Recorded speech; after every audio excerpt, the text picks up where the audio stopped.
Let's see if we can get you to tap out today. Mm-hmm. I don't know. It's Okay. It's going to happen. Orlando, have you ever thought about quitting the station?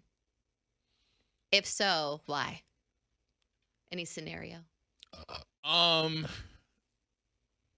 Okay, so when I don't remember when it was in the past. It was our CBS days. I will tell you that. So Okay. I think we switched from CBS to Beasley when, like 2015 or something like that, wasn't it? Well, so it was before that, and we had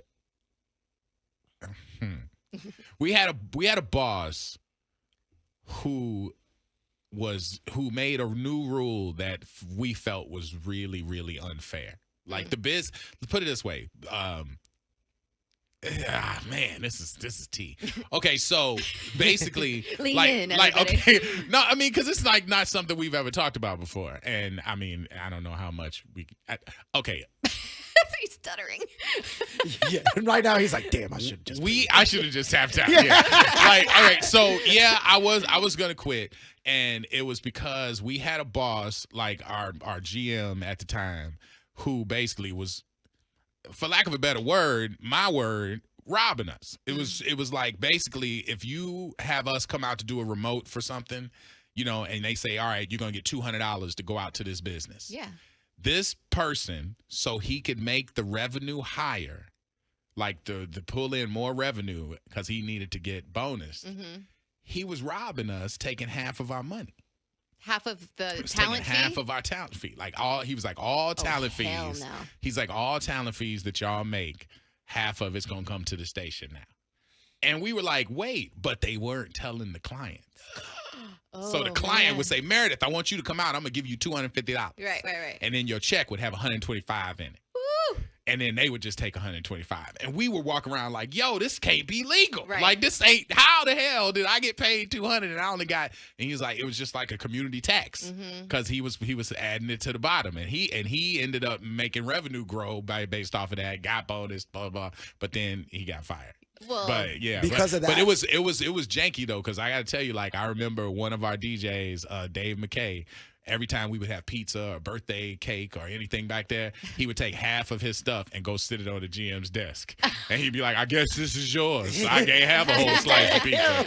Like we was angry, and I was like, "Yo, this ain't." It just felt violating. well, that does sound like stealing. Like legal It does, stealing. but it was, Legit. but that's why I said to me. I'm saying to me because I'm not gonna say that this person who was leading us at the time, with his ginger self, was robbing us. But I felt like he was robbing me. So that was making me think of other routes. That's messed up. Yeah. All right, Orlando. It has been pretty evident that you didn't like marriage. You didn't like It's been pretty evident. Really? Yeah. Can you name anything specific that you can say was a challenge for you in married life? Anything specific? Specific. I mean, if we're keeping it a buck, the ring was uncomfortable for me. Like the first time you don't know because you'll know. You've been married. Yeah.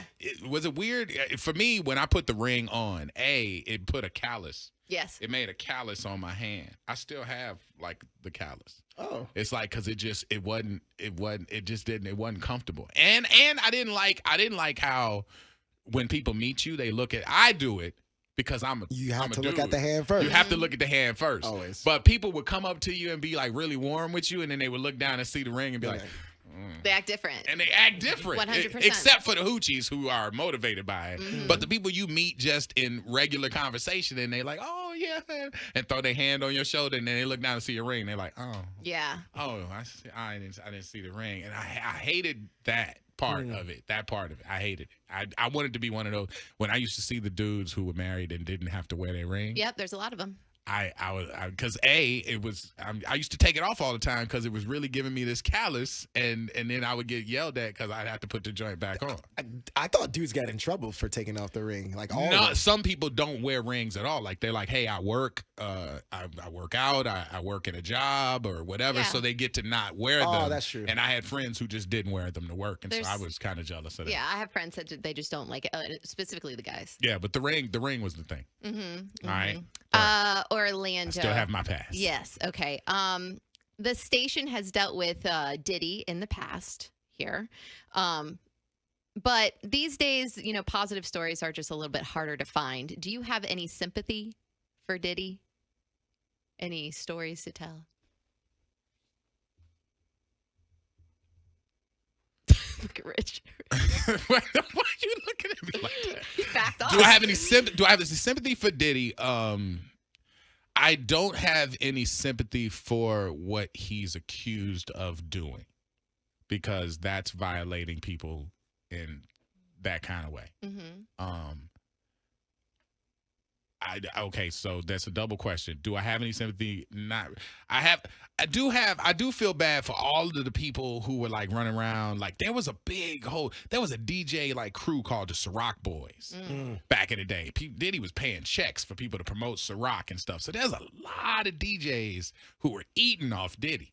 And now they all quiet. Mm-hmm. Like nobody stepping forward. None of them people who went to them parties and brunches and all that stuff and all that whatever. Nobody stepping forward. So that's a little. I feel a little sorry for that, because honestly, them parties was lit. Yeah. Like not because the parties and the freak offs are totally different things. Yeah. The parties were incredible. That venue that was in St. Pete that Yeah, we did I for remember. 3 days, Yes. that was popping. Mhm. And everybody, the pretty people came out, definitely. So I do feel bad for that part. But as far as stories, I mean, we got a handful of them. Like he did the last damn show for us. Well, I would tell you this. Anytime people used to pick on me because I was scared of New York, because I used to go up to New York and shop, and I would get a car and I would ask for the driver to be armed because I didn't want to get robbed. Because you got to go get jerseys, you got to go to Harlem.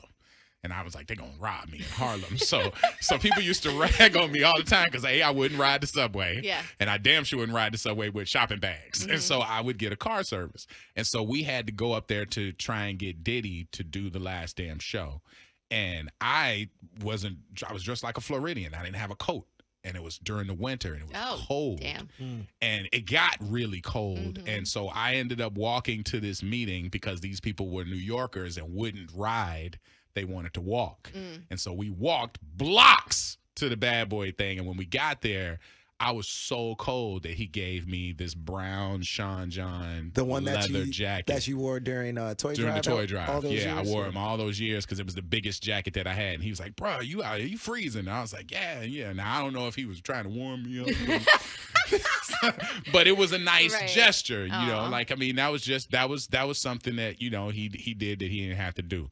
And when he couldn't do the show, he opened our show that year. He opened the whole last damn show with that whole that Bad Boy for Life was like, we own the city, on the phone with Diddy. Hello? When he's that whole thing, he created an intro for our show where it was like, we own the city, on the phone with Diddy. He picked up the phone in his office, said hello, and I said, Diddy, man, where you at? We at the last damn show. Where you at? He's like, man, I told you I can't make it, but like, let me at least introduce everybody. And he did this big thing at the beginning and introduced and brought out the artist, and then Outkast did it for him. So it was, it was a major look. So yeah, those are my positive stories about Puff. Yeah. Was that 3? Yes, it was. Okay. All right. There. All right. I still got to pass. 888-429-0941. If you have a question for me, hit us up. Hey, what's going on, man? Not much. What's going on? You sound like you got something on your mind. What you asking? Yes, sir. Hey, name a time when you use your authority and your position that you didn't like something, but you used that just for it to go your way. I use my authority and position to do what now? For something to go your way that you didn't like. For something to go my way that I didn't like. Maybe like a restaurant instead of waiting or something? Like that, or what? No, like what do you mean? I'm saying like in the company, like you have a decision to make that one, and like it was people that work for you was going to make, but then you didn't like it, so you use your position like I'm the boss, so it's going to go my way either way, I like it or not. Okay. Let's see. Probably, you know what? Probably, this is recently. Rich has been trying to do this live karaoke performance. Been trying. He's been trying to put it together, and honestly, it had gotten further than I knew he was interested in it, but it had gotten way further than I was anticipating. And I was in a meeting, and they was like, "Okay, so apparently in 3 weeks we're gonna have this event." And I was like, "Excuse me, wait, what?" And I was like, "No." I'm like, we gotta have, if we're gonna do something like that, we gotta have more preparation, more time. We can't just have 3 weeks to throw it together, blah blah blah. And so I had to like be chief 10 votes and was like, "Look, no, we're not gonna put ourselves out there and look bad." And it wasn't really about us. It was just like, hey, to get listeners to come out and participate and all this other stuff, we just had to put a little bit more work behind it. So I'm like, let's table that and let's give it a little bit more attention and whatever. So I kind of nixed it because it was getting ready to happen. That was you? Yeah, that was me. that was me. That was damn sure me. Yeah, I shut it down. Damn. Maybe in the new year. It's gonna. It can happen. It can happen, but it just can't. Like, it can't be rushed. We got to plan it out right. Gotcha. So, It's funny. He just found out. That's exactly what That's it was. messed up, dog. Orlando, I want to know how you think about yourself and describe yourself. Think of 3 terms Sexy. that describes Orlando. Sexy and sexy. Mm-hmm. No, three terms Yeah. to describe myself. Immature. I'm immature. Not me. You're not talking about me. I'm immature. I'm immature. I still laugh at stupid. Yeah. Yeah. I mean, you said pianist the other day, and I chuckled. I'm immature. I am. Creative. Yeah. I'm immature. I'm creative. And blessed and highly favored. Oh. Okay. All right. That's more than 3 words. She said 3 terms. First of all. Okay. Secondly, blessed and highly favored go together. If you know, you know. So you don't attend that big place called a church. So you I wouldn't hear know. Ryan Garcia saying that all the time. Blessed and highly favored is a Clark Sisters song that, whatever. Okay. All Anyway, right. Orlando, I'm going to give you a crazy scenario right now. crazy scenario. Here we Okay. go. You are in a supermarket and you feel an explosive diarrhea attack coming on.